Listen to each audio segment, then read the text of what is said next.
দেখেন ভাই, আজকে তাদের অবস্থা দেখেন। তারা গুপ্ত লীগ হিসাবে আবির্ভাব হয়েছে, তারা মুখোশ লীগ, তারা বস্তা লীগ। তাদের অবস্থাটা দেখুন।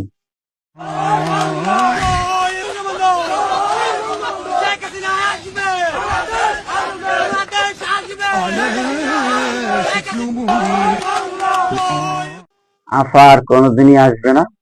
তোরা শুধু স্লোগান দিবি আর তোদের পাছা লাল করবি, এই কথাটা মনে রাখিস।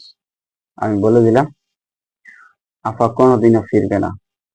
আফা আর ফিরার কোনো প্রশ্নই আসে না। সে কোনোদিনও ফিরবে না।